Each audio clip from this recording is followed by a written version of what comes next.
What is going on, everyone? My name is Andy. Welcome back to another FPL video. In this one, we're going to discuss the announcement that's just been made by the Premier League that Game Week 7 has been postponed. As always, this is a YouTube channel focused around fantasy Premier League content, so I am going to keep this FPL focused, what it might mean for our team, how FPL might work over the next couple of game weeks as well. If you're someone that thinks there's bigger and more important things to be worrying about right now, that's absolutely fine. You don't need to watch the video, but for those of you that want to kind of listen to my thoughts around this, then we'll go ahead and go through it. So this is the statement that the Premier League have put out. At a meeting this morning, Premier League clubs paid tribute to Her Majesty Queen Elizabeth II to honour her extraordinary life and contribution to the nation, and as a mark of respect, this weekend's Premier League match round will be postponed, including Monday evening games. Further updates regarding Premier League fixtures during the period of mourning will be provided in due course. So we don't yet know whether there'll be more matches postponed. I think the only likelihood is that obviously Game Week 7's off now.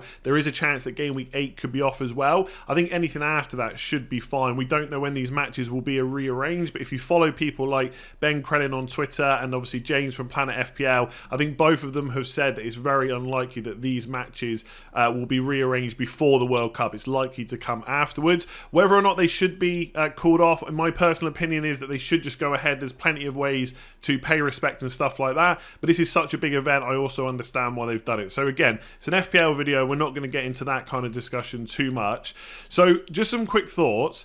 Will Game Week 8 fixtures be postponed? There's already people tweeting out, kind of journalists and stuff like that, that some of the matches could be affected next week. We don't know whether they definitely will. I think the issue from an FPL perspective is we might not know that before the Game Week 7 deadline, so it's difficult to know what transfers to make. And obviously there'll be a lot of people who are keen on still making their transfers, locking in wildcards and stuff like that ahead of the deadline. Because of what's happened, the train strike has now been called off. So I don't know whether it's too late for Brighton and Palace to now be on. It might be the case that that game will be off anyway, but the reason that it was called off in the first place was because of the train strike, and that has now also been postponed. So maybe Brighton versus Palace will be on, but I don't know if there's enough time to now kind of go back on what they've already said. We don't yet know what FPL are going to do, and maybe I'm putting this video out too early. If FPL come out and they do something much different to what I'm going to talk about in this video, I might just delete this video and then redo another one later on. But FPL may keep the deadlines where they are. Now, obviously this kind of thing doesn't happen that often, right, where matches just get postponed the whole lot. But what FPL usually does, and what it did when COVID first started, when football got postponed, is the deadlines kept ticking over. So the Game Week 7 deadline would still be 11 AM on Saturday. You'd make your transfers, whether you got one or two, or if you want to take a hit, that then would apply for Game Week 8, and before Game Week 8 you get one more transfer, and if the games are postponed in Game Week 8, the deadline would tick over at the normal time, and then eventually when we get to Game Week 9, which I think is the next game week, we can almost say is definitely on, everything would still be counted, right? Because what FPL are probably not going to do is reverse all those early transfers that people have made. If you've hit your wildcard, they're probably not going to cancel that. And I think the fairest way to deal with that, and again, I appreciate we're talking about something in the grand scheme of things that's not important, but FPL and football is important to a lot of people, right? That's why we're discussing it. I'm not going to keep caveating, using that as a caveat, but I thought I'd mention it again. But I think the fairest way is actually not to move the deadline, because if they now cancel the Game Week 7 and 8 deadlines and say that the next one is Game Week 9, which they can't do until Game Week 8 is officially postponed, by the way, then that means that anyone that's already made a transfer this week now has that transfer locked in for Game Week 9, which is in like 3 to 4 weeks time. So that doesn't feel fair either. There's no perfect solution to what FPL can do, by the way, but I think the most all-round solution is just to keep the deadlines going, because if you've already made transfers for Game Week 7, okay, that's annoying, but you can then make some for Game Week 8 and Game Week 9. If you've already hit your wild card, that is probably the hardest thing right now, because you don't know whether to prepare for Game Weeks 8 or 9, but at least you can not think about this week. You can then look at 8 or 9 instead. And for those of us that haven't made transfers, or maybe, and you got to remember, a lot of people have already used their wild card. They can then use Game Week 7 to plan ahead and Game Week 8 to plan ahead and go from there. So I think FPL will keep the deadlines where they are, and I also think that's probably the fairest way to go about it, but there is no perfect solution. Let's just say that, because that is the case, right? No perfect solution.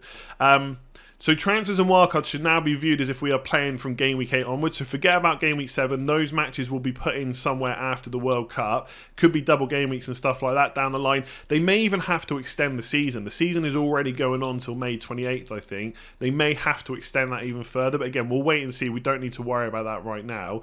So if you're still yet to... If the deadline ticks over as normal and you want to make a transfer, don't worry about what the fixture is in Game Week 7. You're only looking at Game Week 8 or 9. But I think, as I said at the bottom there, it probably is worth more looking... Like, I think if you're going to weight a transfer in terms of what's more important, Game Week 8 or 9, I'd probably view Game Week 9 as more important now, because there is a chance that the matches will go off or be called off, postponed next week as well.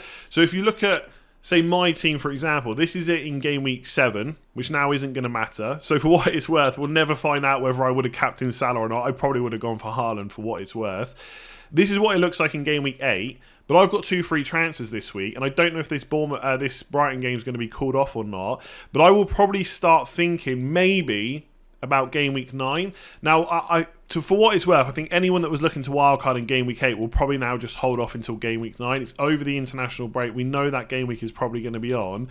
And I don't think you can... I don't think I can get away with just free transfers, but it's possible, right? If this is my team, and I'm okay having Liverpool players for Brighton at home, and I don't necessarily want to get rid of all of them anyway, then I could use my 2 free transfers in Game Week 7, and my 1 free transfer in Game Week 8, and then my other transfer in Game Week 9. So 4 transfers just to build my team towards Game Week 9 if I wanted to. And then if I still don't like it, I could just hit that wildcard button anyway. For what it's worth, I don't know if there's any point in delaying the wildcard much longer, but it could be something you do. So for example... And I'm not going to go through this in great detail. It's just to start giving you something to think about. Jesus has got Everton at home, Brentford away. So if I just take the risk that Game Week 8 gets called off, I can transfer out Jesus this week for Mitrovic, because Game Week 9 onwards, I want Mitrovic. So that's already one Arsenal player that's been dealt with ahead of Game Week 9 that I don't need in my team. And elsewhere, like Brighton players, look, even if they don't blank in Game Week 8, the fixtures in 9 and 10 are bad anyway, so I can start to look to get rid of them as well. So you could start thinking like that, especially if you've already used your wildcard. I'm not talking this week. I mean, for those people that have used it before Game Week 7, you could definitely start thinking about how you prepare for Game Week 9.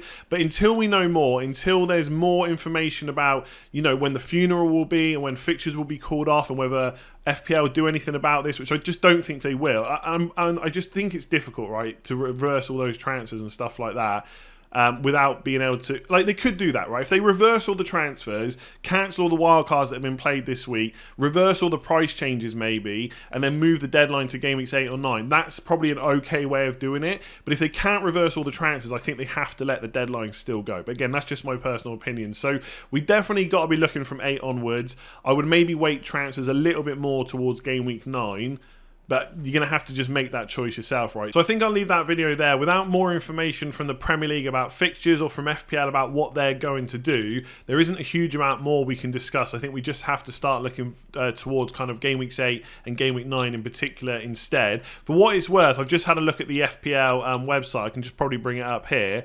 They have got rid of all the matches because they have been postponed for Game Week 7. They have left the deadline up. So I do think they are just going to let the deadlines run, and therefore if you've used your wildcard, you should still use your transfers for Game Week 8 or 9 instead. Hopefully they'll put out some kind of announcement before Saturday's deadline, but that is how I would be thinking right now. You can see there that my squad has got absolutely no fixtures for Game Week 7. So if it turns out that this video is completely wrong and that FPL do something a little bit more radical with how they handle what's happened, then I'll delete this one and make another one. But I just think that's how it's going to go down. I think those deadlines will just tick over and then we'll go from there. So I'll leave that video there. Hopefully it was useful, and I'll catch you again soon when we've got some more information.